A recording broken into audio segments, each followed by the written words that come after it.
아멘, 아멘. 찬양의 가사처럼 하나님께 주시는 의의 면류관만 바라보시는 우리 성도님들 되시길 주님의 이름으로 축복합니다. 벌써 한 주간이 지났습니다. 캄보디아에 다녀온 지 한 주간이 지났고 아직도 제 가슴 속에는 캄보디아에 다녀왔던 그 경험이 너무나도 소중하고 참 아름다운 기억으로 남아 있습니다. 참 저는 이번 캄보디아 선교를 다녀오면서 많은 것들을 경험하고 그리고 누리고 돌아왔습니다.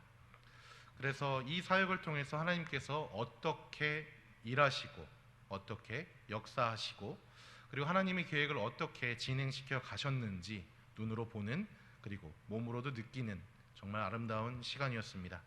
그래서 제 개인적으로 하나님의 은혜를 크게 체험한 소중한 시간이었다라고 말씀드릴 수가 있습니다. 바로 하나님의 일하심을 정말 눈으로 제대로 보고 정말 몸으로 누리는 그런 은혜의 시간이었습니다. 그래서 여러분들과 함께 오늘 말씀을 통해서 함께 나누고자 합니다. 하나님께서는 그 지역을 통해서 저에게 어떻게 하나님께서 일을 하시는가에 대해서 알려주셨습니다. 하나님께서는 무엇 때문에 일하시는지 오늘 저에게 말씀해 주셨습니다. 하나님께서 일하시는 이유는 단 한 가지입니다. 바로 우리 때문입니다. 하나님께서는 우리 때문에 일하십니다. 바로 우리를 사랑하시기에 우리에게 가장 좋은 것을 주셨습니다.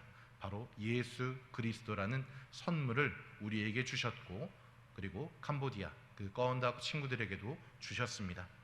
원래 우리는 아담으로부터 시작된 죄로 인해 하나님과의 관계가 깨지고 그리고 죽을 수밖에 없었습니다. 그러나 하나님께서는 이런 우리를 그냥 두고만 보지 않으셨습니다. 이 죄의 문제를 해결하기 위해서 방법을 강구하셨습니다. 그것은 죄 없는 누군가가 우리의 죄를 대신 지는 것이었습니다. 구약시대에 제사를 드렸던 것처럼 우리의 죄를 전가시켜서 우리 대신에 대신 죽임을 당하는 그런 방법을 택하신 것이었습니다. 우리의 죄를 대신 지는 누군가, 그분은 바로 예수 그리스도입니다. 바로 그 예수님을 통해 우리의 죄를 대신 지게 하셨고 결국 십자가에 달려 죽음을 맞게 하셨습니다. 그러나 예수님의 죽음은 죽음으로써 끝이 아니었습니다. 3일 만에 죽음을 이기시고 예수님은 부활하셨습니다. 그리고 40일간 제자들과 동행하시며 천국의 소망을 그들에게 가르치셨고 그리고 성령을 기다리라 그리고 복음을 온 세상에 전하라 라고 명령을 하시며 하늘 보좌로 다시 올라가셨습니다. 예수님의 명령을 기억하고 성령의 체험을 한 사도들은 하나님께서 주신 가장 귀한 선물 예수 그리스도를 누릴 수 있는 방법을 사람들에게 전달하기 시작하였습니다. 그 방법은 우리가 핍박한 예수 그리스도가 하나님의 아들이며 우리를 위해 대신 죽으셨다는 그 사실 그리고 그 이름만이 우리를 구원할 수 있는 유일한 방법임을 많은 사람들에게 전달하기 시작하였습니다. 그리고 바로 이 소식, 이 복음의 메시지를 듣고 믿는 그 사람들만이 구원을 얻을 수 있다라고 전달하였습니다. 그래서 복음을 전하는 사도들의 말과 예수님께서 보이셨던 그런 사랑의 모습이 넘쳐나는 초기의 예루살렘의 그런 초대교회에서는 예수 그리스도의 그런 발자취를 따르는 공동체가 생겨나기 시작했고 한 번에 수천 명이 회심하여 하나님께로 돌아오는 역사가 일어나기 시작하였습니다. 그리고 그 중에 많은 사람들은 자신의 것을 또한 함께 나누기 시작했습니다. 사도행전 2장 44절과 45절에서는 이렇게 밝히고 있습니다. 믿는 사람이 다 함께 있어 모든 물건을 서로 통용하고 또 재산과 소유를 팔아 각 사람의 필요를 따라 나눠주며 그리고 4장 32절은 이렇게 밝힙니다. 믿는 무리가 한 마음과 한 뜻이 되어 모든 물건을 서로 통용하고 자기 재물을 조금이라도 자기 것이라 하는 이가 하나도 없더라. 아멘. 예수님을 따르기로 했던 예수님을 나의 구주로 영접한 이 믿는 사람들이 바로 모여서 공동체를 이루었습니다. 이 공동체에서 이루었던 것은 자기 것을 자기 것이라 말하지 않고 오히려 부족한 사람들에게 나누어 주는, 상대방의 살림살이를 확인하고 그들에게 관심을 갖고 사랑을 베푸는 그런 공동체의 모습이 일어났습니다. 바로 내 이웃을 내 몸과 같이 사랑하라 라는 예수님의 말씀을 따른 것입니다. 바로 이 모습을 통해 예루살렘의 그런 교회는 사람들에게 칭찬을 받는 교회로 성장하게 되었습니다. 그러나 우리 성도님들도 잘 아시다시피 사람들이 모이는 곳에는 항상 좋은 일만 있을 수는 없습니다. 아무리 좋은 마음으로 100명의 사람들이 모였다 한들 100가지의 좋은 일이 있을 수는 없는 일입니다. 좋은 일이 있으면 좋지 못한 일, 그리고 여러 사람들이 모이기 때문에 갈등이라는 것이 존재하기 마련입니다. 갈등은 일어날 수밖에 없습니다. 그래서 오늘 읽었던 본문 6장 1절에는 이렇게 증거하고 있습니다. 그때 제자가 더 많아졌는데 헬라파 유대인들이 자기의 과부들이 매일의 구제에 빠짐으로 히브리파 사람을 원망하니. 1절을 보면 한참 성장하고 있었던 초대교회에 문제가 하나 발생하기 시작하였습니다. 그 문제는 바로 교회가 잘 하고 있던 구제사역의 불균형으로 인한 문제였습니다. 초대교회에서는 성도가 각자 재산을 팔아 가난한 자에게 나눠주고 구제사역에 매우 열심이었지만, 그래서 칭찬받는 공동체였지만 갈등을 피할 수는 없었습니다. 바로 그것은 헬라파 사람들이 소외를 당하고 있었다는 사실이었습니다. 그런데 하나님께서는 이런 문제를 말끔하게 해결해 주셨습니다. 이 문제는 하나님께서 일꾼을 세우심으로 문제를 해결하셨습니다.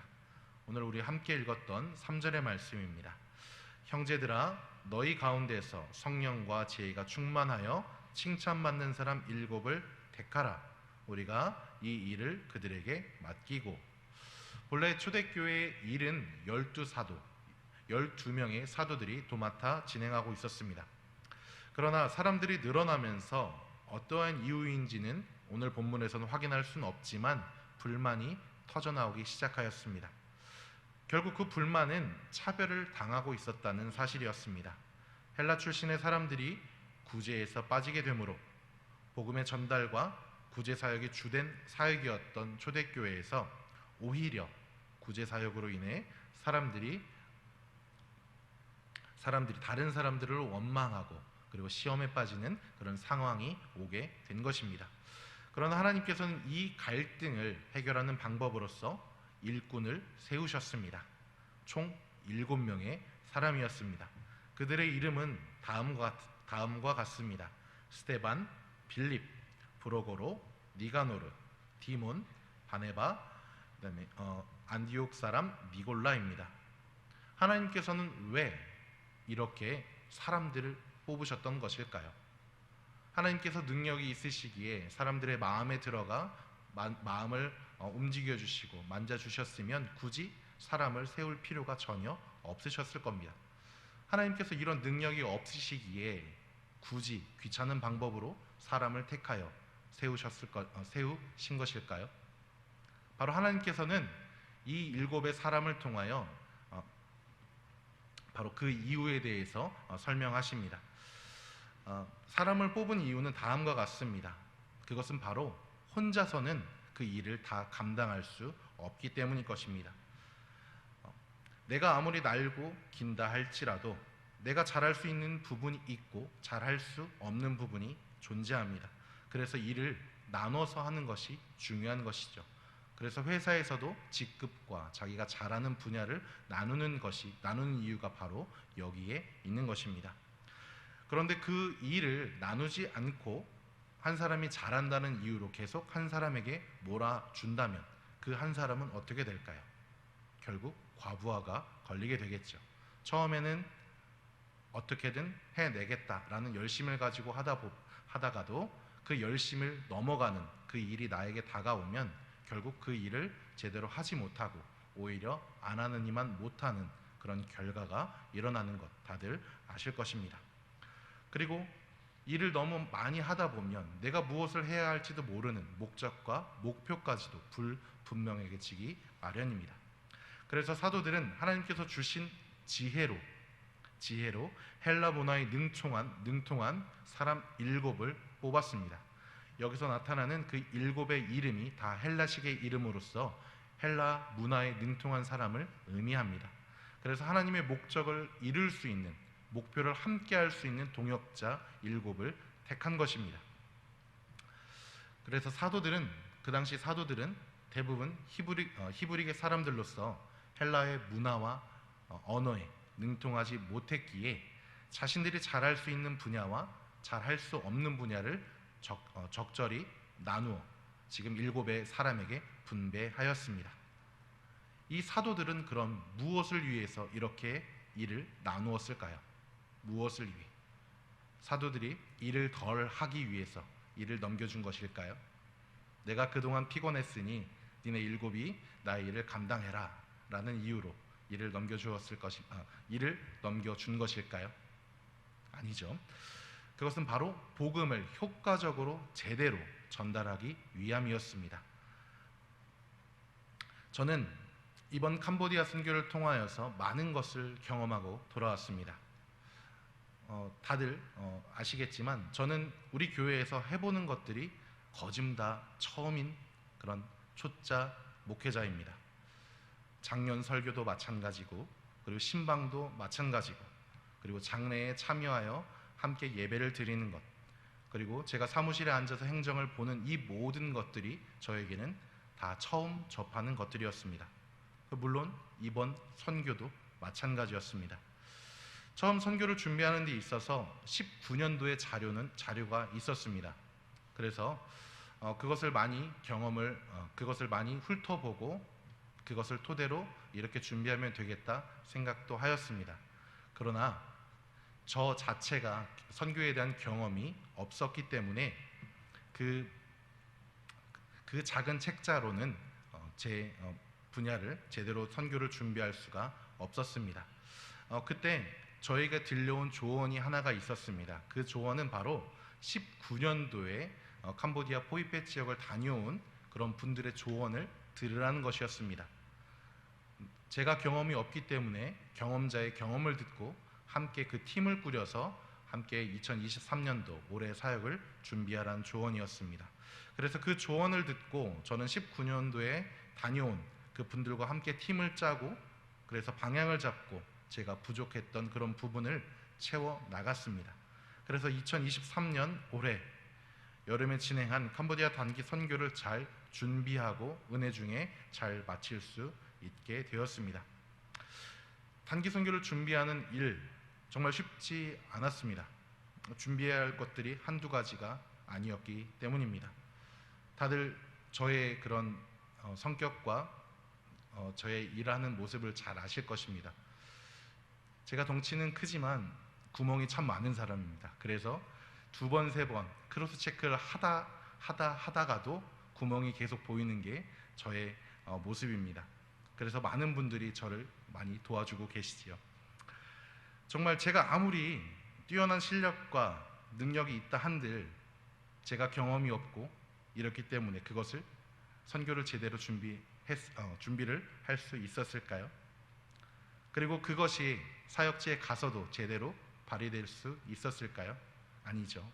저 혼자만 준비했다면 아무리 제가 날고 기고 제 능력이 아무리 철두철미한 성격을 가졌다 한들 그 사역을 은혜롭게 그리고 제대로 마칠 수 없었을 것입니다. 어딘가에서 구멍이 생기고 계속하여 실수가 터져 나왔을 것입니다. 그리고 이 실수가 더욱더 커져서 오히려 우리 팀원들의 불만이 생기고 은혜를 고백하는 시간이 아니라 서로 평가질을 하면서 서로 깎아내리는 그러한 시간을 가졌을지도 모릅니다. 그러나 하나님께서는 하나님의 일을 하는 데 있어 합당한 일꾼을 세워주십니다.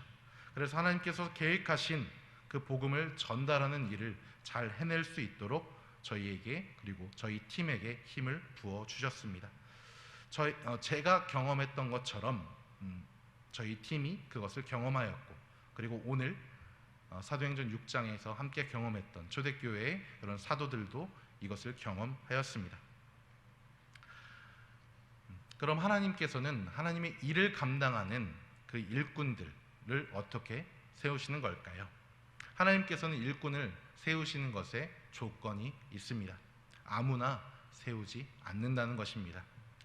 세상의 기업에서도 자신들 기업의 이익을 줄 수 있는 그런 능력자를 뽑듯이 그런 사람들을 세우고 팀장에 임명하고 파격적으로 직급을 따지지 않고 세우듯이 하나님께서도 일꾼을 세우시는 조건이 있습니다. 3절에서 이렇게 밝히고 있습니다. 형제들아 너희 가운데에서 성령과 지혜가 충만하여 칭찬받는 사람 7을 택하라. 우리가 이 일을 그들에게 맡기고. 하나님께서 세우시는 그런 일꾼의 첫 번째 조건은 바로 성령이 충만한 사람입니다. 성령이 충만하다는 것은 바로 하나님과의 관계가 끈끈한 사람을 의미하는 것입니다. 하나님께서 시키시는 일을 해야 하는데 하나님의 의중을 모른다면 하나님께서 맡기신 일 잘할 수 있을까요? 제가 어떤 유튜브에서 봤던 장면입니다. 우리 남편들에게 아내가 심부름을 시키는 데 있어서 정확하게 해줘야 한다는 것을 저는 그 의미를 잘 몰랐는데 그 유튜브에서는 이렇게 밝히고 있습니다. 남편에게 심부름을 시킬 때는 감자를 사오러 갈 때 감자를 몇 개, 몇 그램까지 정확하게 써줘야 남자는 그것을 제대로 해온다는 겁니다. 여보 우유 사오세요 하면 우유를 얼마큼 사올지 가늠을 하지 못하기 때문에 계속 전화해서 물어보고 한다는 것입니다. 그래서 정확하게 그 와이프의 의중을 정확하게 메모지에 적어서 무엇은 몇 그램, 무엇은 몇 개 이런 것까지 정확하게 적어서 주어야 한다는 것입니다. 이 의중을 여자들은 물어보지 않더라도 파악할 수 있는 능력을 가진 게 바로 여자들이죠. 그래서 딸들에게 심부름 시키면 야 가서 어떻게 해서 사와. 그러면 엄마의 마음에 꼭 들게 사오는 것이 바로 딸이라고 유튜브에서는 그 우스갯소리로 이렇게 저에게 알려주었습니다. 그런 것처럼 왜 딸들이 엄마와의 그런 심부름을 잘 해낼 수 있는 것일까요? 바로 엄마의 의중과 엄마가 하고자 하는 것들을 옆에서 잘 보고 많이 보아왔기에 가능한 것입니다. 근데 아들들은 그리고 아빠든 보통 아내가 그런 부엌일이나 주방일을 하는 것에 큰 관심을 두지 않기 때문에 엄마가 무엇을 사오라고 한들 정확하게 써주지 않으면 정확하게 사오지 못하는 것이 바로 남자들의 속성인 것입니다. 그런 것처럼 성령이 충만해야 바로 하나님과의 관계가 끈끈함으로써 하나님께서 시키시는 일에 대한 하나님께서 무엇을 원하시고 어떤 방향으로서 나를 사용하고자 하시는지 잘 알 수 있다는 것입니다. 그래서 우리가 이 성령 충만을 위해서는 바로 영적인 친밀함을 가져야 합니다. 그것은 바로 우리의 기도 생활과 말씀의 생활, 예배 생활이 필요하다는 것입니다. 그것을 위해서 내 스스로가 먼저 하나님을 만나는 자리를 사모해야 되는 이유가 바로 여기에 있는 것입니다. 그리고 하나님께서는 지혜가 충만한 사람을 자리에 세우십니다. 바로 일꾼으로 삼아 주신다는 것입니다. 지혜가 충만한 사람은 바로 세상의 지혜를 잘 아는 사람입니다. 세상의 지혜를 잘 사용할 줄 아는 것입니다. 자신이 하고 있는 일을 열심히 하고 있는 사람을 뜻하고 있는 것이기도 합니다. 그것은 바로 우리가 살아가고 있는 이곳이 바로 세상이기 때문입니다. 우리가 살아가야 하는 이 장소가 동떨어진 곳이 아니라 바로 세상에 살고 있기 때문에 우리는 세상적인 지혜가 충만한 사람이어야 합니다. 세상의 지식과 지혜가 없으면 하나님께서 맡기신 일, 우리가 교회에서만 살아갈 수 없고 교회에 관련된 일만 할 수 없기에 세상의 지혜와 지식은 너무나도 필요합니다. 그래서 그것을 잘 해결하고 그런 세상의 문제가 나에게 닥쳐왔을 때 지혜롭게 잘 대처할 수 있으려면 그런 세상적인 지혜도 충만해야 된다라는 그런 뜻입니다. 그리고 셋째, 하나님께서는 사람들에게 칭찬받는 사람을 일꾼으로 삼아주시고 세워주십니다. 이것은 바로 우리들의 삶의 모습을 의미하는 것입니다. 사람들에게 칭찬받는 삶이라 하는 것은 바로 내 삶을 증거로 내세울 수 있는 삶을 의미합니다. 내가 내 삶조차를 사람들에게 증거로, 내 삶을 통해서 예수님의 향기를 나타낼 수 없는데 어떻게 그리스도인이라 말할 수 있겠습니까? 내 삶이 세상과 똑같은 삶, 세상이 원하는, 세상이 말하는 물질이 1순위고 사람이 1순위고 예수님과 하나님은 뒷순위, 후순위인 그런 똑같은 삶을 살아간다면 우리 모두는 그리스도인이라 불러서는 안 될 것입니다. 그리고 사람들에게 칭찬받는 삶이란 바로 사람들이 바라볼 때 내가 바라보는 모습이 아니라 사람들이 바라보는 모습을 의미합니다. 사람들은 항상 개인적이고 나를 항상 조금 더 높게 평가하는 그런 경향이 있기 때문에 남의 평가가 상대적으로 중요합니다. 그래서 사람들이 바라볼 때 그런 모습도 중요하다 말씀드릴 수가 있는 것입니다. 자, 그러면 하나님께서는 일꾼들을 왜 세우는 것일까요? 하나님께서 능력이 없으셔서 일꾼을 세우는 것일까요? 하나님께서는 전지전능하시고 모든 것을 다 하실 수 있는 분이시기 때문에 하나님께서 그냥 진행하셔도 됩니다. 그런데 굳이 귀찮은 방법인 사람을 세우셔서 사람에게 일을 맡기십니다. 그것은 바로 우리에게 일을 맡기기 위함입니다. 우리를 통하여서 하나님의 일을 하시기 위함입니다. 예수님께서는 이 땅에 오셔서 하신 것은 제자들의 양육이었습니다. 이 목적이 아니었다면 그냥 오셔서 기적만 베푸셨어도 됩니다. 병든 자를 고쳐주시고 못 먹는 자에게 물고기와 떡을 베풀어 주셔서 몇 개의 광주를 남기셨던 것처럼 그런 기적만을 베푸셨으면 됩니다. 이것이 바로 하나님의 나라다 선포하셨으면 됩니다. 그러나 12명의 제자들을 택하시고 그들을 3년간 데리고 다니시면서 그들을 하나님 나라의 말씀을 가르치시고 예수님께서 친히 기적을 보여주시며 항상 가르치셨습니다. 그러나 예수님께서 제자들을 끝까지 양육하신 것은 바로 우리들의 삶에 그런 문제가 있기 때문입니다. 우리의 삶 때문에 그렇습니다. 우리의 삶을 보면 예수님께서 이 땅에 다시 오실 때까지 계속하여 이어집니다. 그래서 우리가 그 세상에서 살다 보면 우리를 넘어뜨리는 그런 시련과 역경이 있을 줄 아시기에 예수님이 없을 때 그 고난과 역경을 이길 그 무언가를 주시기 위해서 우리를 양육하셨습니다. 그것을 위해 제자들을 양육하셨습니다. 베드로를 먼저 보겠습니다. 베드로는 어떤 사람입니까? 양육을 받았고 예수님을 위해 초막을 짓는다 하였으며 신앙을 고백했던 사람입니다. 그러나 예수님이 어려움이 처했을 때 오히려 예수님을 떠난 사람이기도 했습니다. 그러나 우리 그 성경을 보면 예수님께서는 베드로를 오히려 책망하지 않으셨습니다. 그리고 예수님을 사랑한다는 그 베드로의 고백을 통하여서 결국 그에게 양을 맡기신다 말씀하셨습니다.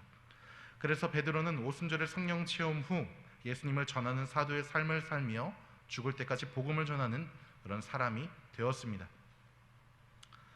저는 이번 캄보디아 선교를 통해서 또 놀라운 광경을 하나를 보았습니다. 그것은 아이들이 예배의 자리를 소중하게 생각한다는 것이었습니다.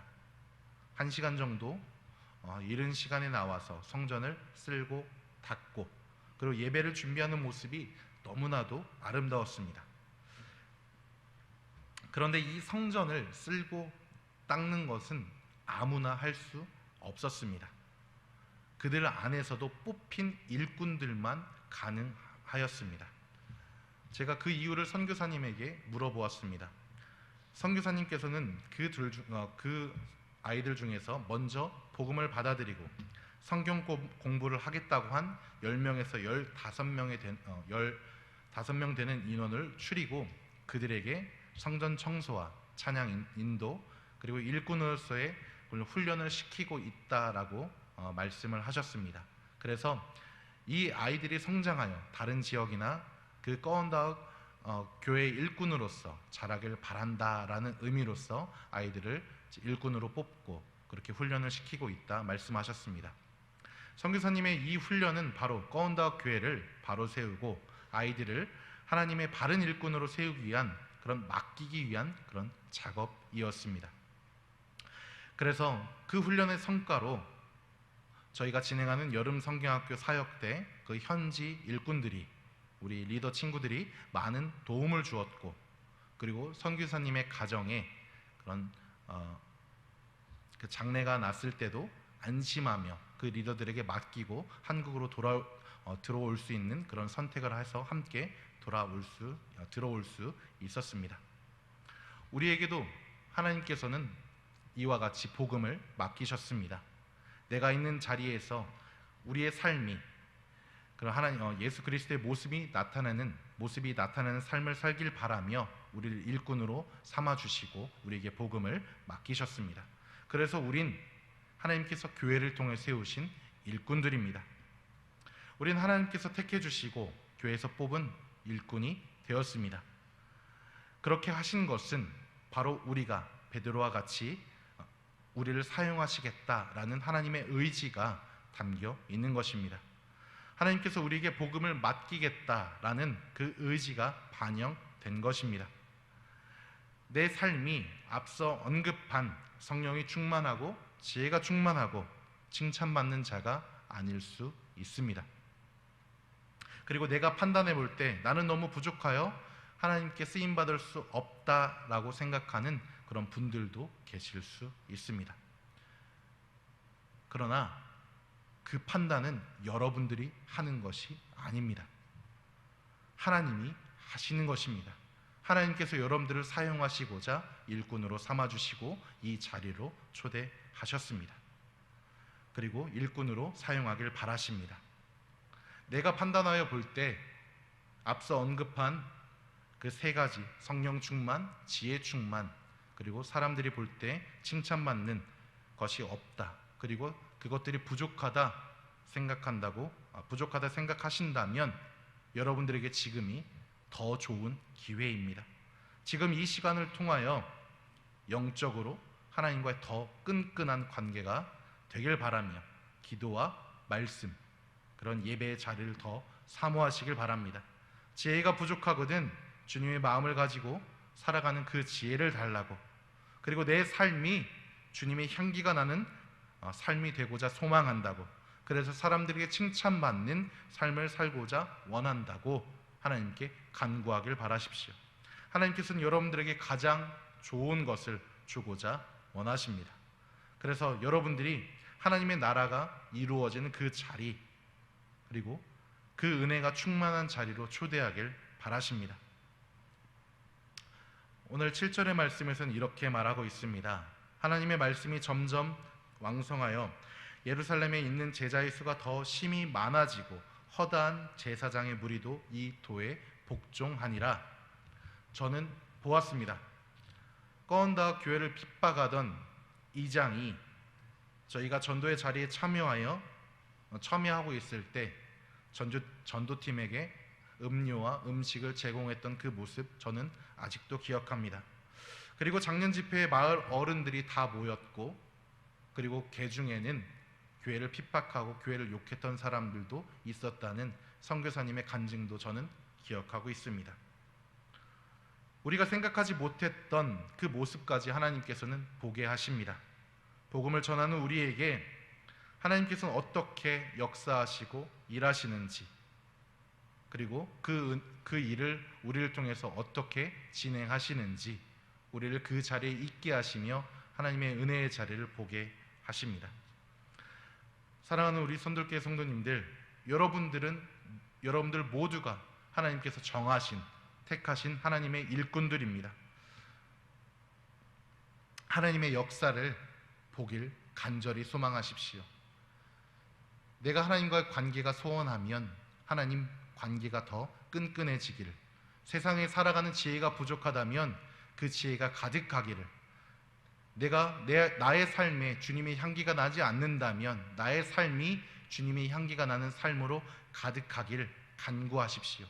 하나님께서는 그 자리로 여러분들을 초대하십니다. 그리고 여러분들이 일꾼이 되어 하나님께서 펼쳐주신 그런 은혜와 그런 역사, 그런 자리에 함께하길 소망하십니다. 7절의 말씀처럼 예수님을 핍박했던 제사장들이 돌아서서 하나님께로 돌아왔습니다. 그런 영광된 자리에 여러분들이 함께 있길 소망하십니다. 그것을 간구하십시오. 하나님께서 펼쳐주시는 그런 영광의 자리에 참여하시길 바랍니다. 그 자리를 사모하시길 바랍니다. 그래서 하나님께서 주시는 그 은혜 충분히 누리시고 그 은혜 가운데 살아가시기를 주님의 이름으로 축원합니다. 기도하겠습니다. 하나님 아버지,